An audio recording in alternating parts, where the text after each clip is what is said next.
நான்காவது உதாரணமாக தீபக் மிஸ்ரா அப்படிங்கிறவர். இந்த தீபக் மிஸ்ரா மேல இதே மாதிரி அவர் இந்த கம்யூனிஸ்ட், காங்கிரஸ், ஆர்ஜேடி, அதுக்கப்புறம் சமாஜ்வாதி பார்ட்டி, சரத்பவாரோட நேஷனல் காங்கிரஸ், இவங்களுக்கெல்லாம் தோதாக நடந்து கொள்ளவில்லை.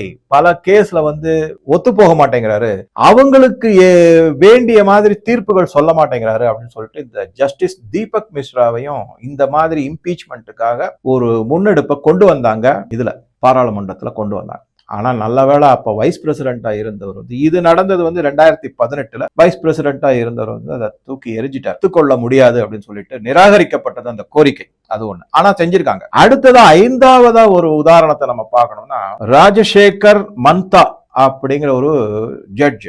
இவர் கல்கட்டா ஹைகோர்ட்ல இருந்தவர். இவருக்கு டிஎம்சிக்கு எதிராக பல தீர்ப்புகளை கொடுத்திருக்காரு. அதாவது என்னன்னா, இவங்க எதிராக கொடுத்திருக்காங்கன்னா உடனே அவர் எதிரியை இருந்து தீர்ப்பு கொடுத்தாங்கன்னு நினைக்க கூடாது. ஆதாரத்தின் அடிப்படையில என்னென்னலாம் தரவுகள் இருக்கோ அந்த கேஸை விசாரித்து அதன் அடிப்படையில வழங்கப்பட்ட தீர்ப்பு. அந்த மாதிரி கொடுத்ததுனால இவரை கோர்ட் வளாகத்துக்குள்ளே வரவிடாம தர்ணா மாதிரி உட்கார்ந்து அவரை அவமானப்படுத்தி கோர்ட்டு வாசல்ல நிக்க வச்சு அவமானப்படுத்தி கண்ட கடுமையான சொற்களால அவரை விமர்சனம் செய்து, அதாவது கடுமையான சொற்கள்னா அபியூசிவ் லாங்குவேஜ்னு சொல்ற மாதிரி திட்டி தீர்த்திருக்காங்க. அந்த மாதிரி செஞ்சிருக்காங்க.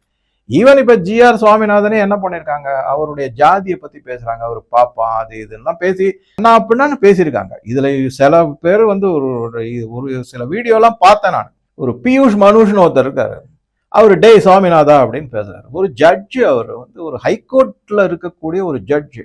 அவருடைய அதாவது அந்த பதவிக்கு கூட மரியாதை கிடையாது. அதை தான் நான் சொல்றது. என்னன்னா, இதுதான் நியோ நார்மல் அப்படின்னு கண்டபடி பேசுறது, கெட்ட வார்த்தைகளை யூஸ் பண்றது, தரக்குறைவாக நடந்து கொள்வது, இதுதான் நாகரிகம், இதுதான் புதுவையான நாகரிகம்னு அப்படியே மக்கள் மனதுல ஆழமா பதிய வச்சுட்டாங்க. இது சொல்றதுனாலயோ இது செய்யறதுனாலயோ தப்பு கிடையாது, இதை சொல்லாதவங்க எல்லாம் தான் அயோக்கியர்கள்ங்கிற மாதிரி ஒரு நிலைமை. அதாவது இது எப்படின்னா, லஞ்சம் வாங்காதவன் அயோக்கியம், வாங்கினவன் நல்லவங்கிற மாதிரி கொண்டு வந்துட்டாங்கல்ல. இது 1967 இருந்து இந்த மாதிரி தான் நடந்துகிட்டு வந்திருக்கு.